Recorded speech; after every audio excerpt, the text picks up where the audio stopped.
Millionaire's pregnant wife serves him divorce papers after catching him with Mistress. They appeared to have everything: wealth, status, and an enviable lifestyle in a sprawling estate on the outskirts of Manhattan. By day, Alexander Davenport was the polished millionaire businessman, shaking hands with power brokers and sipping espresso in corner offices high above the city. By night, he was the beloved husband of Elizabeth, a brilliant philanthropist, pregnant with their first child. But behind closed doors, the veneer of perfection was about to crack. Unbeknownst to Elizabeth, Alexander harbored a secret that would leave her entire world in ruins. Little did she know, discovering that secret would set off a shocking chain of events, one that ended with divorce papers in hand. Elizabeth Davenport stood on the balcony of her lavish Manhattan penthouse, gazing at the sparkling skyline. Her hands instinctively cradled her growing belly, the life within her a testament to the future she envisioned with her husband, Alexander. She had grown up in a modest household in upstate New York, where saving for college was a pipe dream and the closest thing to luxury was a road trip to see the state fair once a year. Meeting Alexander felt like stepping into a world she never imagined she would inhabit. Alexander Davenport came from old money. His grandfather had founded Davenport Industries, a lucrative real estate conglomerate that shaped skylines across the country. Determined to expand on his family's legacy, Alexander launched a successful financial firm straight out of business school, quickly turning it into a multi-million-dollar venture.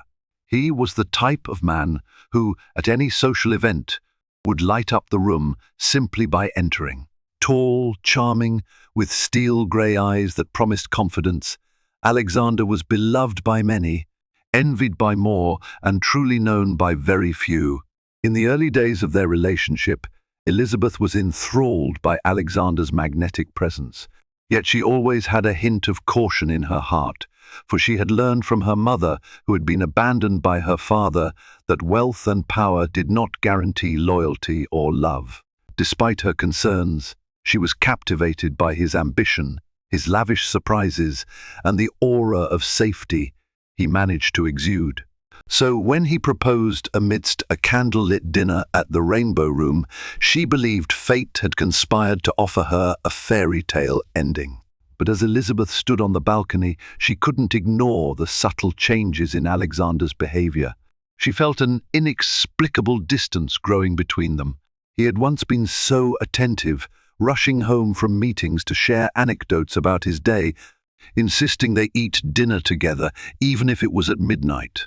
Now, phone calls prolonged into the early hours, work trips multiplied out of nowhere, and when he was home, he seemed burdened by unspoken secrets.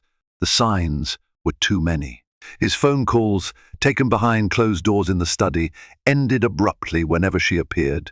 The strange credit card charges on clubs she had never heard of. She had overheard him whisper the name Avery more times than she would have liked, but each time he brushed it off as if she were imagining things. Elizabeth might not have grown up with money, but she wasn't naive. She'd read enough cautionary tales about men in powerful positions losing themselves to temptation. One evening, while flipping through an array of hospital pamphlets about prenatal care, Elizabeth's phone buzzed with an incoming call from her friend, Sarah Hargrove. Sarah, a real estate agent who had occasionally worked with Alexander's company, was among the first to suspect something was off. "Liz, I really don't want to alarm you," Sarah began, sounding reluctant and concerned. "But I've been seeing Alexander around town with a woman who, well, she didn't look like a colleague." Elizabeth's heart sank. Her pulse sped, and she gripped the phone so tightly that her knuckles turned white. She fought the wave of nausea that rose in her throat, a mix of morning sickness and dread. Yet she had to keep her composure. "Sarah, are you sure it was him? Are you sure it wasn't some business associate?" Sarah hesitated. "Look, the way they acted together wasn't how you behave with a colleague. They were at the Lowell Hotel, and it looked awfully cozy. It was the day Elizabeth realized she was a wife, living in uncertainty, perched precariously on the edge of betrayal. She thanked Sarah for the information, and they agreed to talk again soon. In that moment, Elizabeth felt both numb and furious. She needed proof before she confronted her husband, proof that her suspicions weren't merely the wild imaginations of a pregnant woman. Determined to uncover the truth, Elizabeth contacted a family friend and private investigator, John Fletcher. John was an ex-cop whose skill for uncovering secrets was as sharp as any detective in a noir film. He had worked with Elizabeth's father on a small case involving stolen property many years ago, and Elizabeth trusted him like no one else. She gave him the details, from the suspicious phone calls to the random hotel receipts she'd found. John listened intently, taking notes on a small legal pad. "Liz, I'll do what I can. Just be prepared. Sometimes we get answers we don't want." 3 days later, John quietly passed Elizabeth a thick file. Inside, there were photographs of Alexander stepping out of an upscale restaurant, his arm wrapped around a woman with auburn hair that cascaded down her shoulders. They appeared in conversation, smiling intimately. Next, shots of them entering a private suite in a boutique hotel downtown. The woman's name was Avery Carter, a newly hired consultant at Alexander's firm. Even from those static images, one could sense a chemistry that didn't belong in a professional relationship. Elizabeth's stomach lurched, the nausea intensifying as she realized her worst fear was true. Alexander was having an affair. She remembered the first time she told Alexander she was pregnant, how his eyes lit up with delight. She thought they had embarked on a journey that would unite them forever. Now, those memories felt tainted, overshadowed by the cruelty of his betrayal. Determined not to let despair paralyze her, Elizabeth decided to take control of the situation. First, she sought out the best divorce attorney in the city, Richard Montgomery, a man with a reputation for fiercely defending his clients. She told him she didn't want to cause a spectacle, but she needed protection. She had spent years building a philanthropic foundation under the Davenport name, and she was determined that if she left Alexander, she wouldn't let him take everything from her. That same evening, Elizabeth confronted Alexander about his late returns. She tested the waters, mentioning how she had run into Sarah and that rumors were swirling about him and a mystery woman. His response was predictable. He feigned annoyance and tried to dismiss it.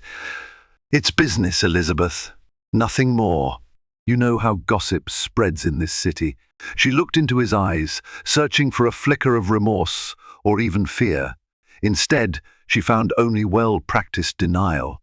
For the time being, she chose not to reveal what she knew, but she felt the sorrow building in her chest. She might still love him, but Alexander had made a choice that betrayed their vows and put everything else at risk. In her darkest moments, she fought back tears and reminded herself that the child she carried was her top priority.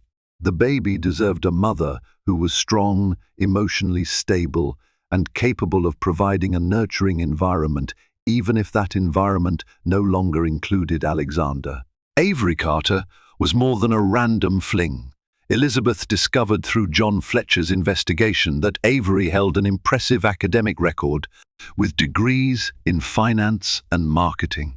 She was rumored to have charmed multiple clients at the firm, impressing them with her quick wit and ability to close deals.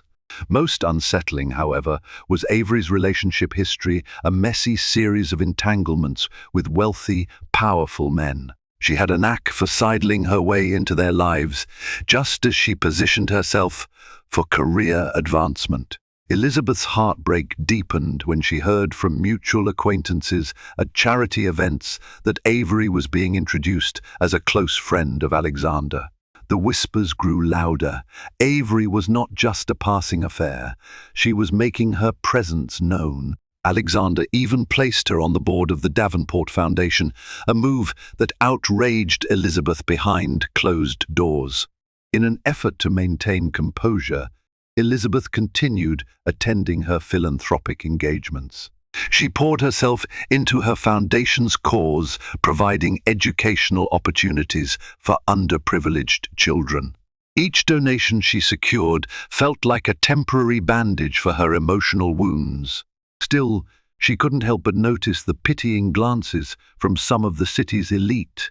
The knowledge of Alexander's affair was spreading, and soon it would overshadow everything she stood for. One late afternoon, Elizabeth and Alexander found themselves in the same room for longer than a few passing minutes. Sitting in the ornate living room, with plush sofas and sculptures that exuded wealth, Elizabeth raised the topic of Avery again. "I heard from one of our board members that Avery Carter is now actively involved in the foundation. Why didn't you discuss this with me?" Alexander shrugged, feigning nonchalance. "We needed a fresh perspective. You've been stressed with the pregnancy, and Avery's proven to be quite adept at handling big donors. I didn't think it was necessary to bother you." Her voice wavered with tension. "Bother me?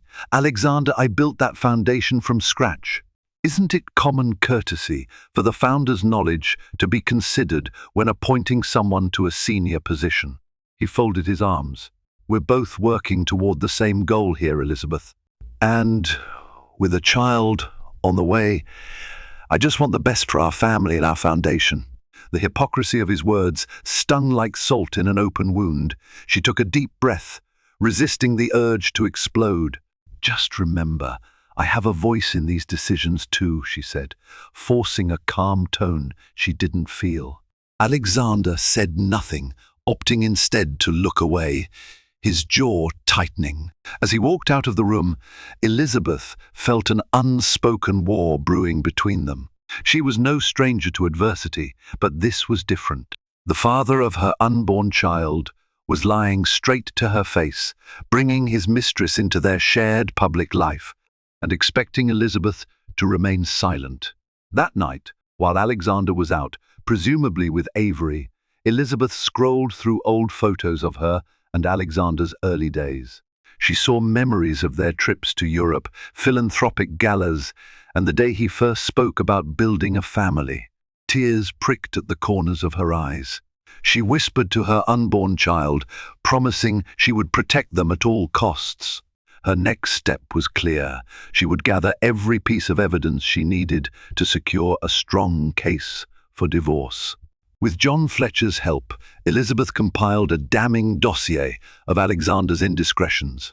She had bank statements, credit card charges, and a timeline that included romantic dinners and lavish gifts purchased for Avery. Every piece of evidence felt like a knife in Elizabeth's chest, but she pressed on, determined to shield her child from any further betrayal. When the opportunity arose to confront him, it did so in an explosive manner. It was a bright Thursday morning, and Elizabeth had just returned from an obstetrician appointment. She was exhausted, longing for a bit of rest, when she noticed that Alexander's study door was ajar, a room he typically kept locked. With caution, she pushed it open. The sight before her made her blood boil. Avery Carter, perched on Alexander's lap, their faces inches apart as they shared laughter over a stack of papers. "Get out," Elizabeth seethed, stepping into the room. The chaos of her trembling voice startled them both. Avery sprang off Alexander's lap, smoothing her dress. For a split second, she feigned an attempt at professionalism, but the tension in the room was palpable. Alexander stood, his face pale. "Elizabeth, you're home early." Elizabeth pinned him with a fierce stare. "And you've brought your mistress into our home, into your study. Do you have no shame, Alexander?" Avery looked at Alexander uncertainly, then back at Elizabeth, her eyes flashing with a mix of guilt and brazenness. "I should probably leave," she muttered, her voice shaky. Elizabeth blocked Avery's path. "No, stay. If you want my husband so badly that you sneak into his office during business hours, why run now? Face the mess you've helped create."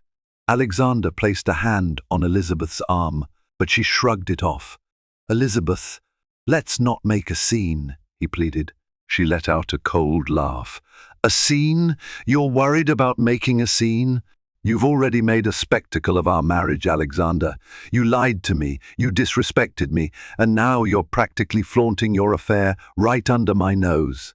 Tears burned in Elizabeth's eyes, but her voice was laced with steel. "You've made your choices, and you'll face the consequences. Both of you." She moved away from the door, allowing Avery to slip past her and out of the study. Avery didn't look back. Alexander raked a hand through his hair, frustration radiating off him.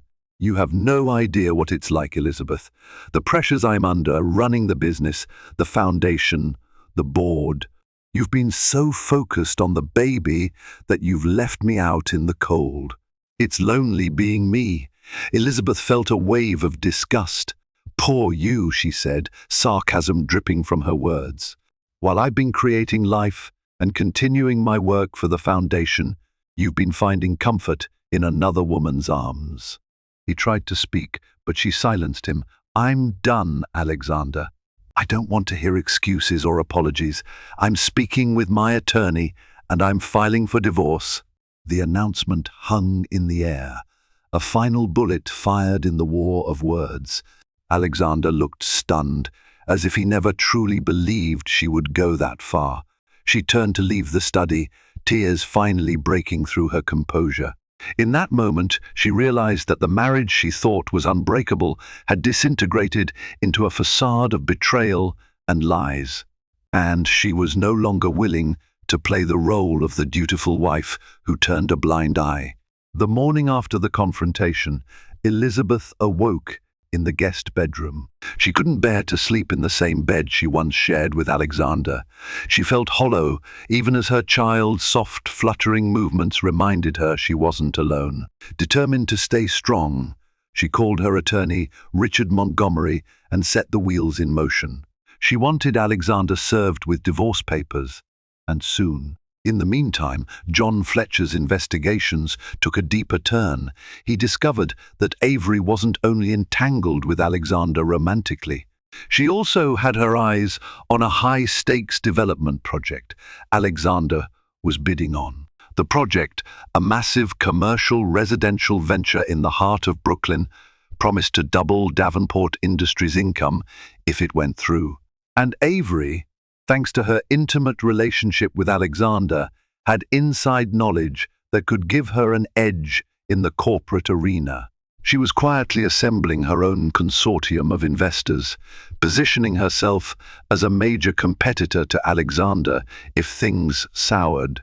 When Elizabeth learned of this potential corporate coup, she felt a vindictive spark. She had believed Avery was just another mistress with illusions of grandeur, but this was bigger. Avery was a threat to the very foundation of the Davenport empire, an empire that would eventually be part of her child's inheritance. Elizabeth realized she would have to fight not just for her personal dignity, but for her child's rightful claim to the family's assets. Late that evening, with storm clouds thundering overhead, Elizabeth confronted Alexander again, but this time with a mix of cold anger and methodical reasoning. He was seated in the living room, swirling a glass of whiskey, deep in thought. "You need to realize that Avery is playing you, Alexander," Elizabeth said, tossing the fresh evidence from John Fletcher onto the coffee table. "She's not just breaking our marriage, she's positioning herself to take over the Brooklyn project." Alexander examined the paper's emails, financial models, and investor lists that pointed to Avery's betrayal. His eyes widened, and he looked up at Elizabeth with confusion and despair. "Where did you get these? Does it matter?" Elizabeth snapped.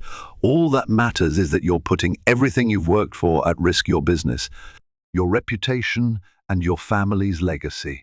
She's been leveraging your affair to gain inside knowledge and valuable connections. When you lose everything, she'll walk away unscathed, richer, and laughing at how easy it was to manipulate you." Alexander's shoulders slumped. For a moment, genuine regret flickered in his eyes. He took a shaky breath. "Elizabeth, I never meant for any of this to happen. I just lost my way. I wasn't thinking clearly. The stress got to me." She felt a pang of pity, but it quickly dissolved in her anger. "You're going to lose more than your company if you keep this up. I'm filing for divorce, Alexander, and I won't let our child be dragged into your fiasco." He grabbed her hand, desperation evident in his voice. "Don't do this, Elizabeth. We can fix this. I'll end it with Avery. I'll repair whatever damage has been done to the business. Just don't leave me." She pulled her hand away. "Should have thought of that before you brought her here," she whispered. "I loved you once, Alexander, and part of me will always care. But you've left scars that can't be erased." They stared at each other in silence, as if standing on opposite sides of a yawning chasm. Outside, rain hammered against the windows, lightning illuminating the living room in stark flashes.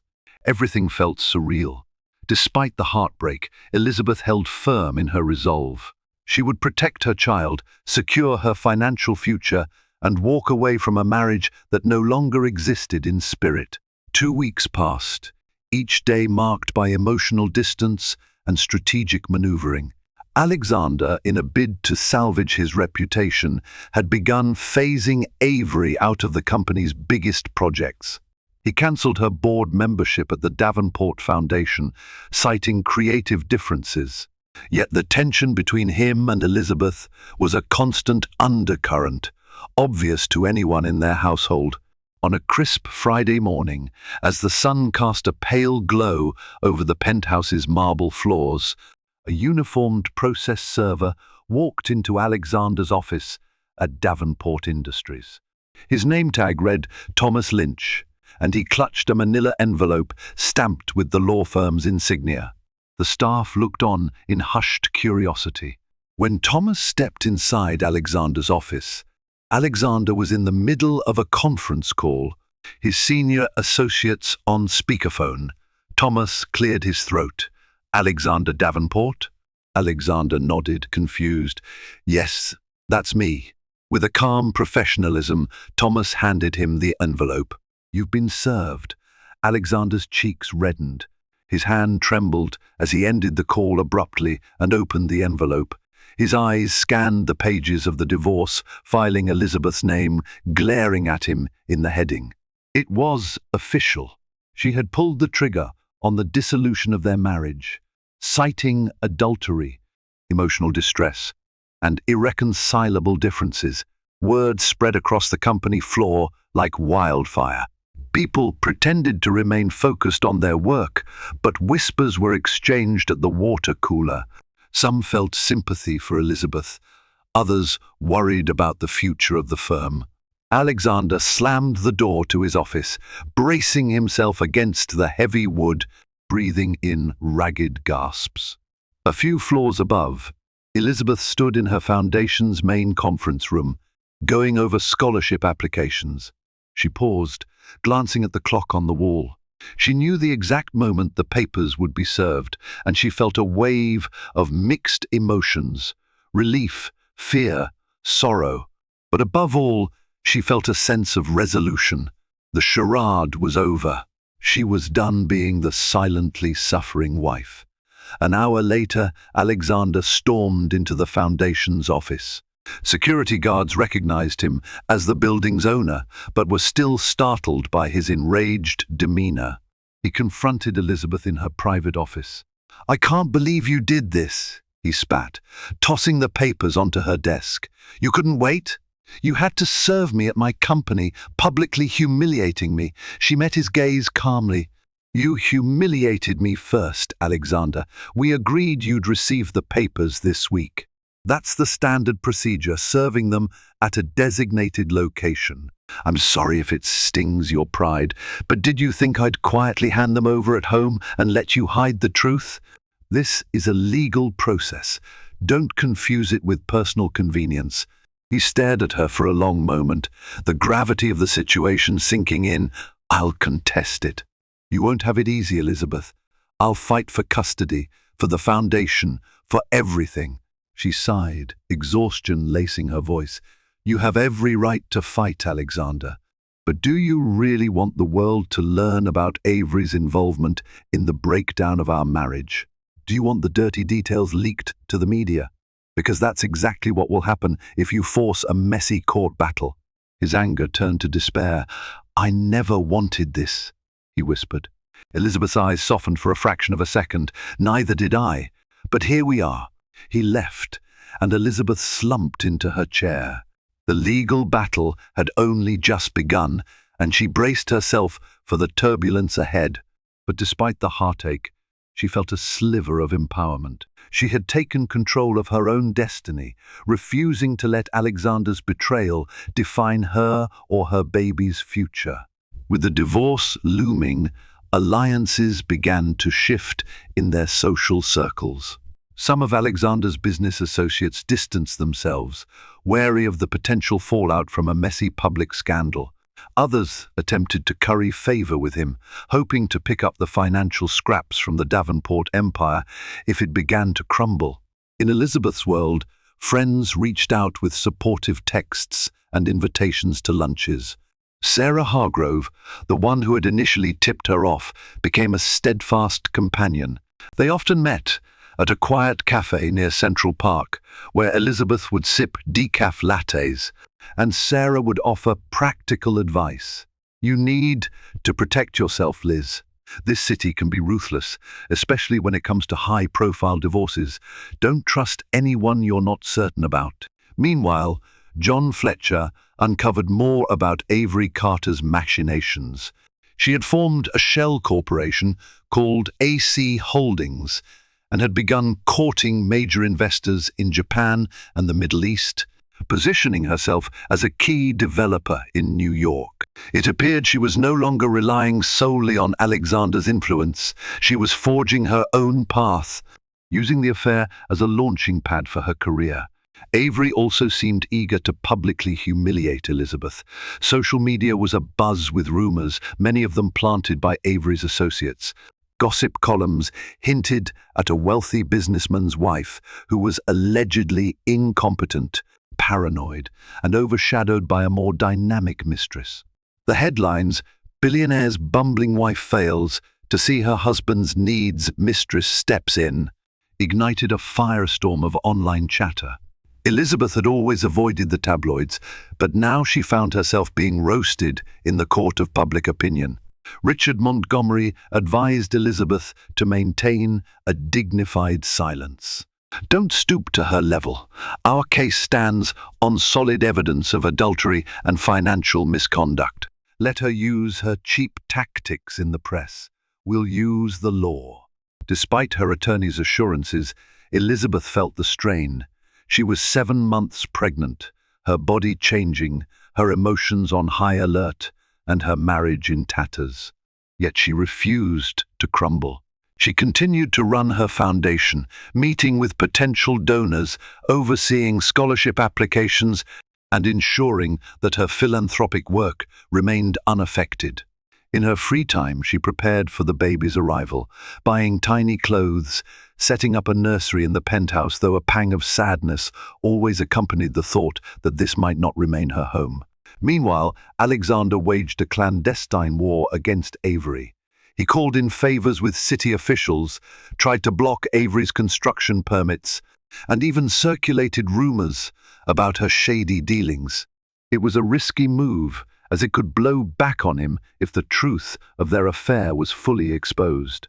But he was desperate, furious at Avery for betraying him at a corporate level, even though he had once welcomed her intimately into his life. The tension soared when Avery made a personal threat. She hinted she had compromising photos of her and Alexander that could obliterate his reputation if leaked. Alexander seethed, caught in a trap of his own making.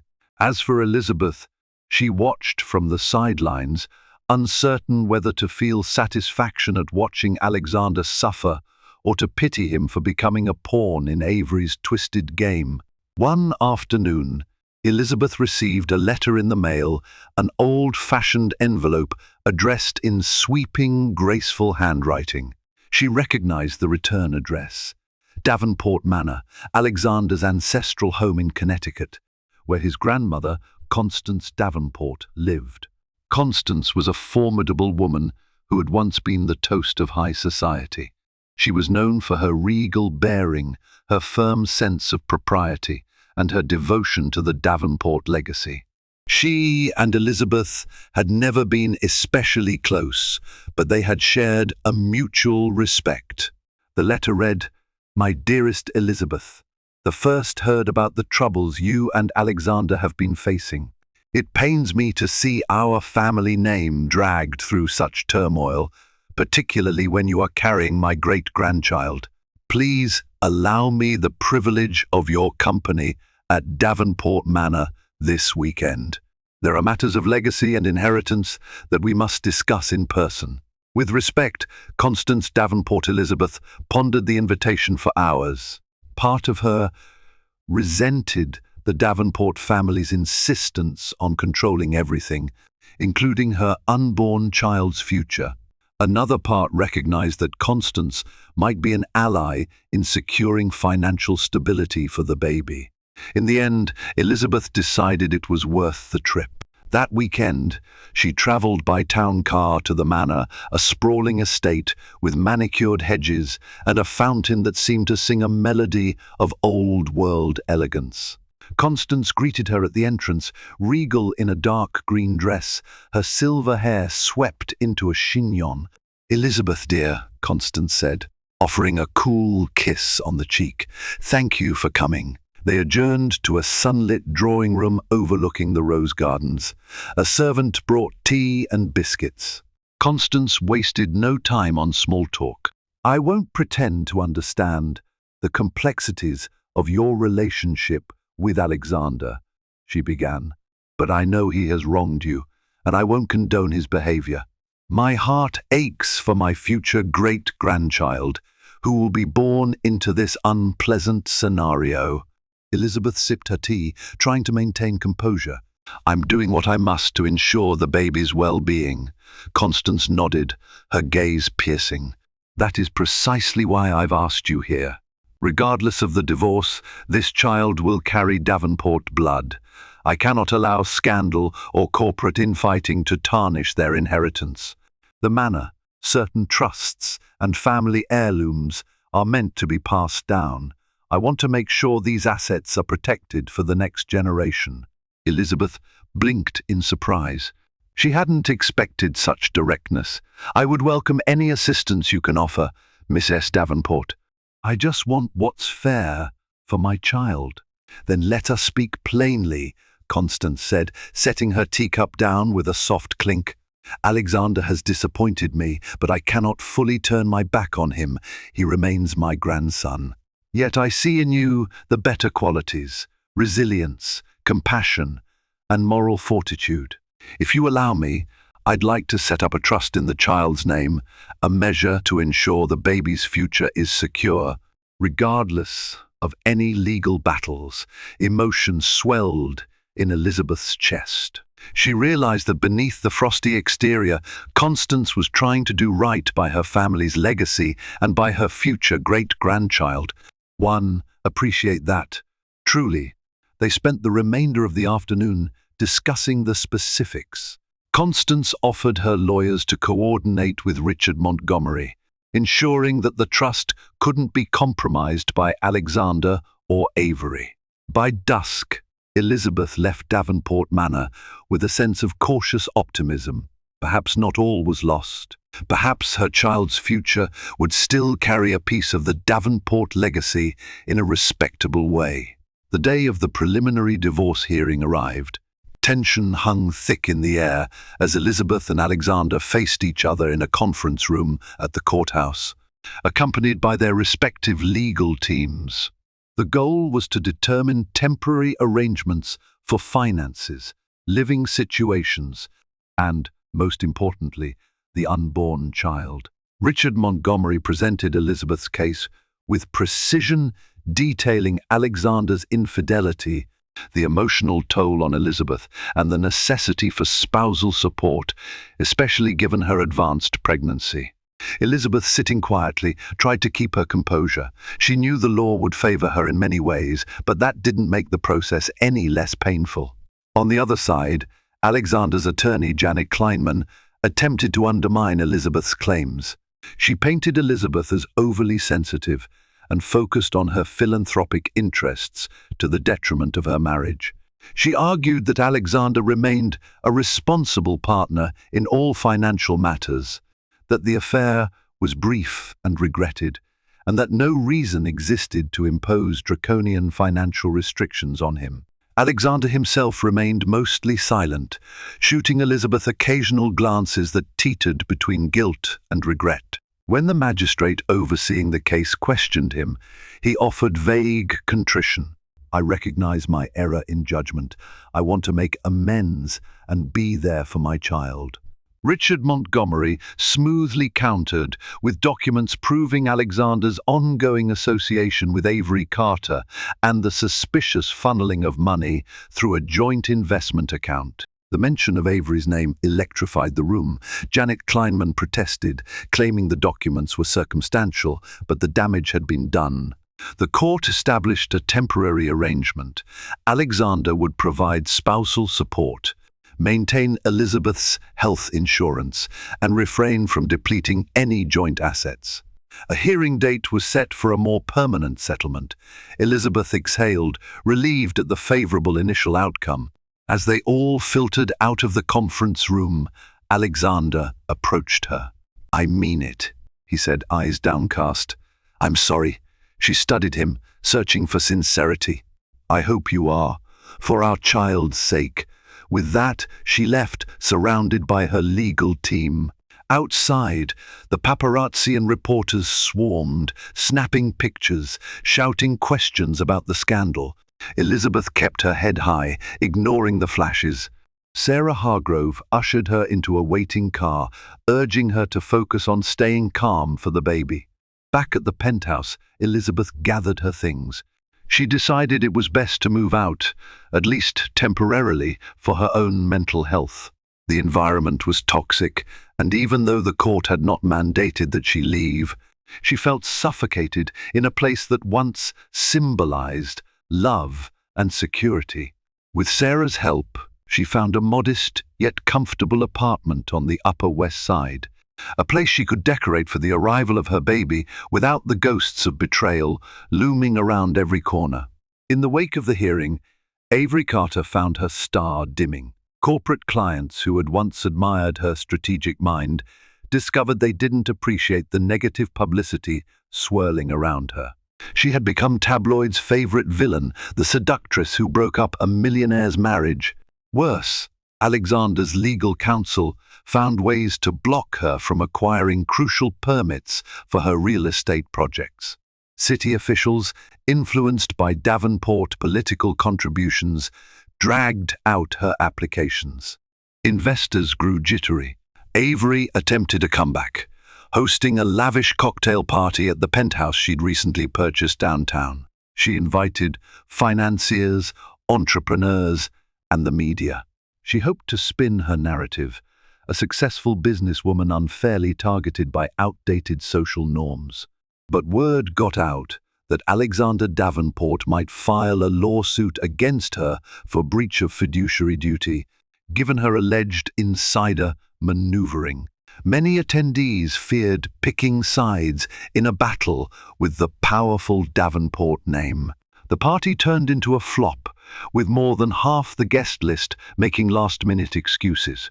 Avery wandered around her opulent living room, her glass of champagne untouched, fuming at the no-shows. Her phone buzzed continuously, messages from gossip columnists looking for salacious tidbits. It was clear she was being cornered, both professionally and socially. Desperate, she reached out to Alexander, leaving teary voicemails. "I never meant to harm you. I just wanted my own success. I love you." But her calls went unanswered. In truth, Alexander was caught between lingering desire and rage. He had once adored Avery, but now he saw the destructive consequences of their affair. With divorce looming, corporate battles raging, and a child on the way, his guilt and resentment toward Avery swirled into one tumultuous storm. And so Avery watched the empire she tried to build threaten to topple. To many, it was karma. To her, It was an unjust punishment for merely playing the game that powerful men had played for centuries. She refused to be just another footnote in the Davenport saga, and the seeds of further schemes began to sprout in her mind. She wasn't going to go down without a fight. As the legal proceedings dragged on, Elizabeth reached 8 months in her pregnancy. Balancing stress levels became paramount. Every visit to her obstetrician included gentle admonitions to avoid high-pressure situations. She did her best, but drama found her anyway. One afternoon, she received a phone call from an unknown number. The voice on the other end was shaky, anxious. "Elizabeth Davenport?" the woman asked. "Yes," Elizabeth replied, bracing herself. Unsolicited calls often meant reporters or gossip chasers these days. "My name is Jenna Phillips. I work at Davenport Industries in the finance department. I'm sorry to bother you, but I have information about Avery Carter." Elizabeth stood straighter. "Go on." Jenna took a deep breath. "I was in charge of reviewing corporate expense accounts. Miss Carter was funneling money out of the company in small increments. Over time, it's added up to hundreds of thousands of dollars. She's basically embezzling funds, and no one's noticed because of her ties to Mr. Davenport. But with the legal battles, I'm worried they'll turn on me if I don't speak up." Elizabeth's heart pounded. Was Avery committing fraud under Alexander's nose? She asked for details, and Jenna obliged, providing dates, amounts, and relevant account numbers. Elizabeth immediately forwarded the information to John Fletcher and her attorney, Richard Montgomery. If Avery was indeed stealing from Davenport Industries, the ramifications would be huge. It would strengthen Elizabeth's case for spousal support and child support, as it showcased Alexander's negligence in safeguarding the family business. Moreover, it could protect her child's future stake in the company if Avery's sabotage was exposed. That night, Elizabeth debated calling Alexander with the news but decided against it. He had chosen his path, and she wasn't inclined to offer him a lifeline. Instead, she allowed her legal team to prepare a formal complaint, ensuring the evidence was meticulously documented. The wheels of justice turned slowly, but with each revelation, Avery's downfall seemed closer. It wasn't long before news of Avery's alleged embezzlement reached Alexander through his own internal investigations. Torn by guilt, anger, and the undeniable truth, he made the choice to distance himself from Avery once and for all. She became persona non grata at Davenport Industries, her access to the company building revoked, her corporate accounts frozen. Incensed, Avery lashed out publicly, claiming she was the victim of a smear campaign orchestrated by Elizabeth, who was jealous of her youth and ambition. The tabloids ate it up, painting a lurid picture of two women locked in a bitter war over one powerful man. But the tabloids didn't know the half of it. They didn't know about the incriminating emails, the suspicious wire transfers, the shell companies. Meanwhile, the legal proceedings for the divorce advanced. A final hearing was scheduled to address the division of assets, the custody arrangement, and the child's future. The media circled like vultures, keen to report every development. In a twist of irony, Constance Davenport's old-world influence came into play. She convinced key members of high society to blacklist Avery from important social events. Real estate moguls who once courted Avery's favor now treated her like a pariah, not wanting to be associated with scandal. Avery found herself ostracized, her entire empire crumbling. As for Elizabeth, she finalized her move into the new apartment and decorated the nursery in warm yellows and greens. She kept a small staff for help, aware that she might be a single mother soon. Her heart ached for the broken dreams of a happy family unit, but she no longer yearned for the impossible. Instead, she focused on building a peaceful life for her baby. Life had a way of choosing inopportune moments for monumental events. Elizabeth's water broke 2 weeks before her due date, on a night when she had just returned from a stressful legal meeting. Panic seized her as she felt the contraction rip through her body. She dialed 911 breathless and was rushed to the hospital in an ambulance.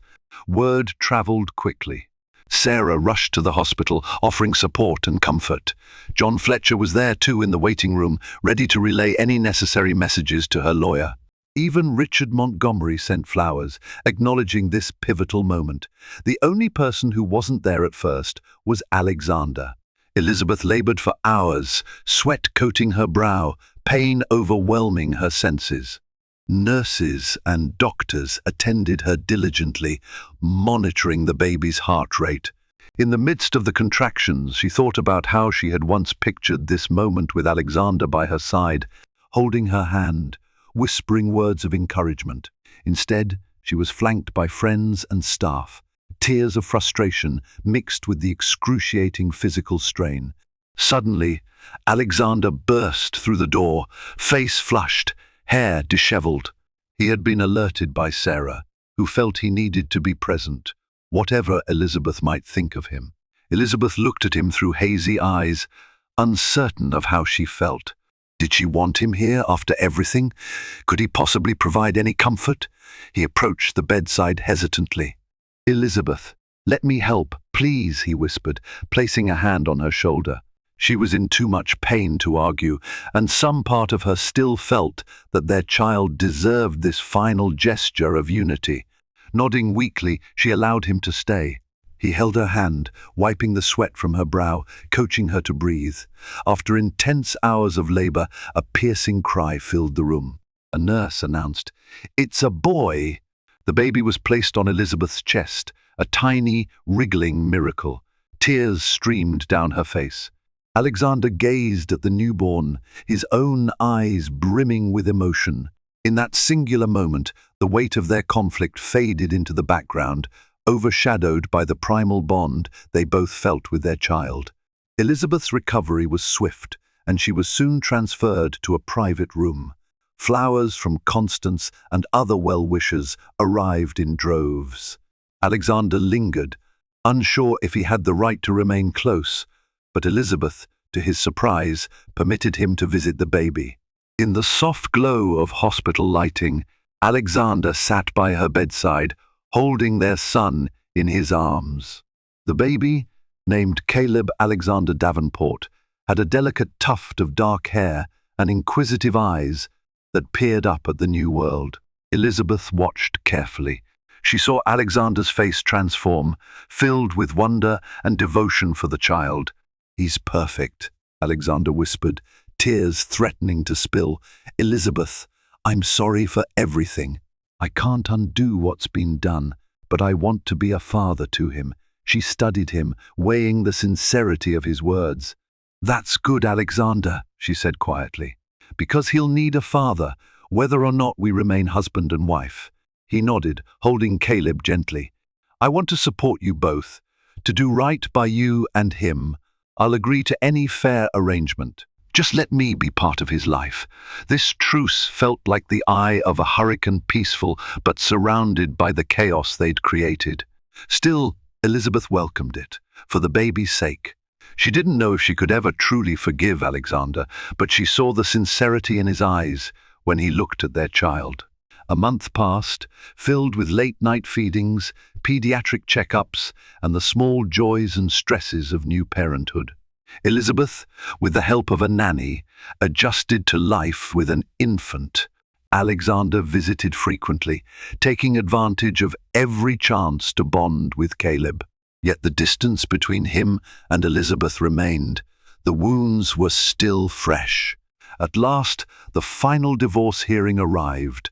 The tension outside the courthouse was palpable. Reporters lined the steps, cameras flashing as soon as Alexander's limousine pulled up. He exited, dressed in a tailored suit, face grim. Moments later, Elizabeth arrived in a more modest town car. Clutching a folder of legal documents, she made her way inside, head held high. Constance Davenport was conspicuously absent, preferring to handle such matters away from public eyes. The hearing proceeded in a subdued yet tense manner. Richard Montgomery presented a proposed settlement agreement that both sides had, after extensive negotiation, deemed acceptable. Elizabeth would receive a substantial financial settlement, ensuring she and Caleb would want for nothing. Alexander would pay monthly child support and be required to set up a trust for Caleb's education and future needs. Custody arrangements granted Elizabeth primary custody, with Alexander granted visitation rights and joint decision-making on major issues. The penthouse would remain in Alexander's possession, but Elizabeth would retain her new apartment. The Davenport Foundation would remain jointly governed, ensuring Elizabeth's philanthropic work continued without interference from Alexander or Avery. Avery, by this time, was facing legal consequences for her alleged embezzlement, and her presence loomed as a cautionary tale. The judge asked both parties if they agreed to the terms.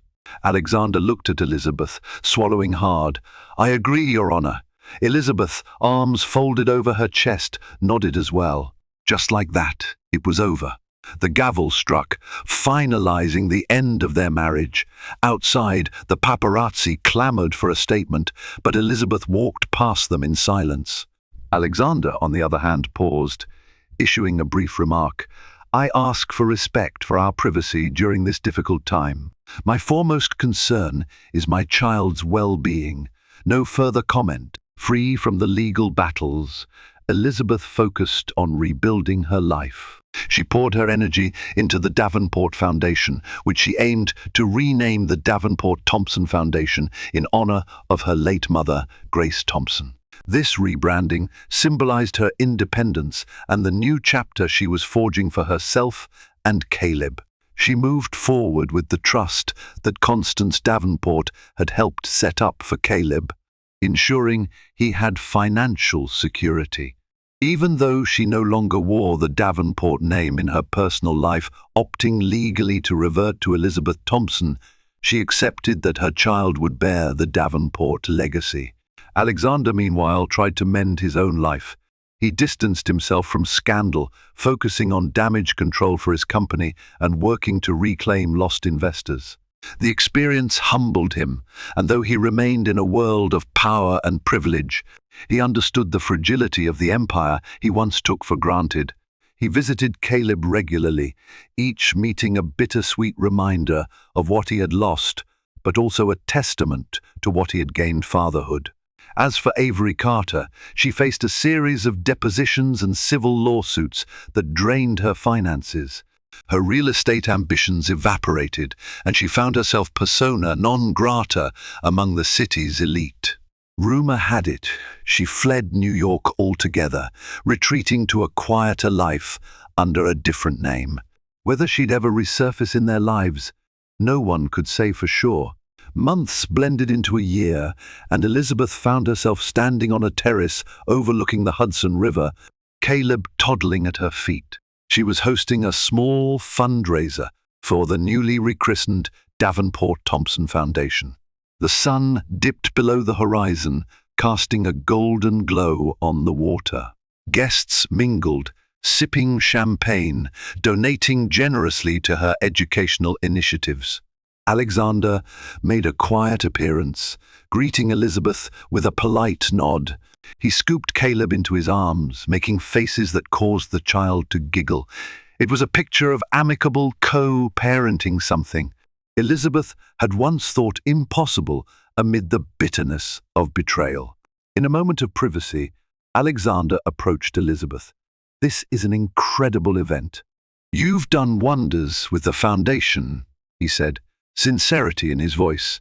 "Thank you," she responded, offering a slight smile. "I appreciate the support. The children we're helping. It's why I keep going." They stood together, watching Caleb waddle around the terrace with a toy airplane. For a fleeting moment, Elizabeth felt a pang of nostalgia for the life they might have had if Alexander had remained faithful. But she also realized that she had grown in ways she never anticipated. She was stronger, more resilient, and more determined than ever. "Elizabeth," Alexander said softly, I'm proud of you. She glanced at him, sensing the regret behind his gaze. I'm proud of me too, she answered, and somehow that was enough.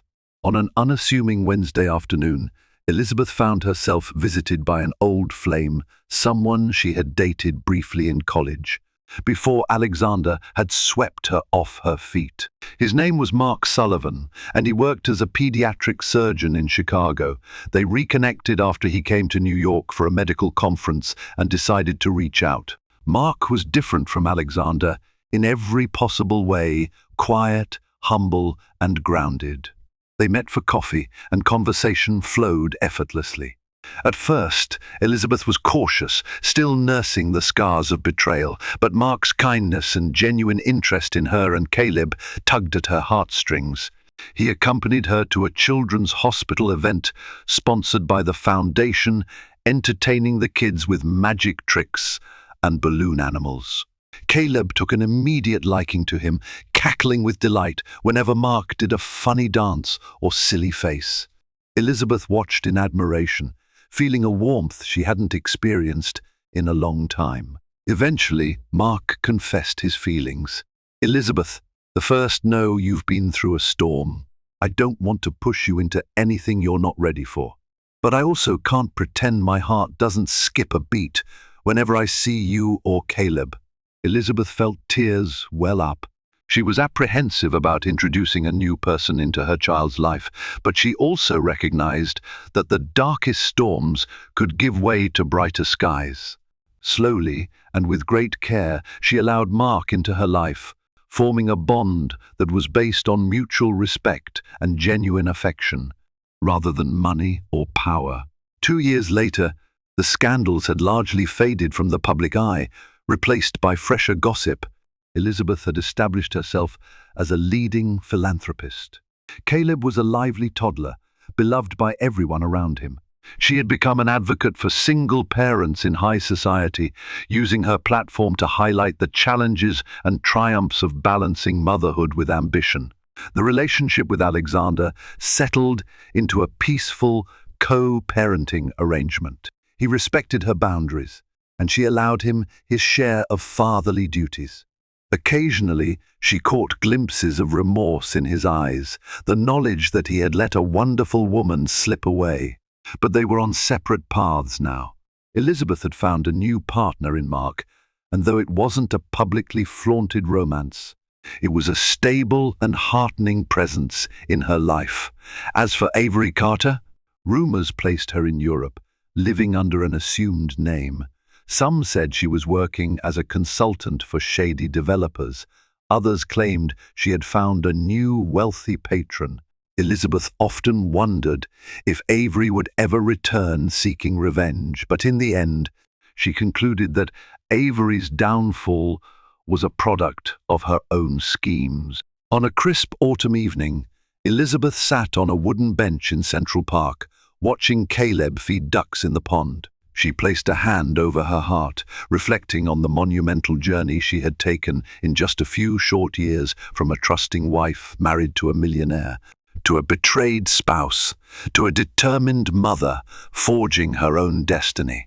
A few yards away, Mark conversed with Caleb, pointing out turtles sunning themselves on a rock. Elizabeth stood, her posture confident and her smile genuine. This was her life now, and she was at peace. Sometimes, life throws us into the deepest darkness, so we can discover our own light. In this story of shattered vows and broken trust, Elizabeth Davenport emerged stronger than she ever imagined. She fought for the future of her unborn child, stood her ground against betrayal, and carved her own path as a successful philanthropist and devoted mother. Yes, she served her millionaire husband with divorce papers after catching him in a web of infidelity, but that moment wasn't the end, it was the beginning of her true journey. If you've been inspired by Elizabeth's courage and tenacity, don't keep it to yourself. Share this video, leave a comment to tell us what you think, and subscribe for more dramatic, real-life fiction stories. Together, let's celebrate resilience, empowerment, and the triumph of hope over heartbreak. Your support makes all the difference.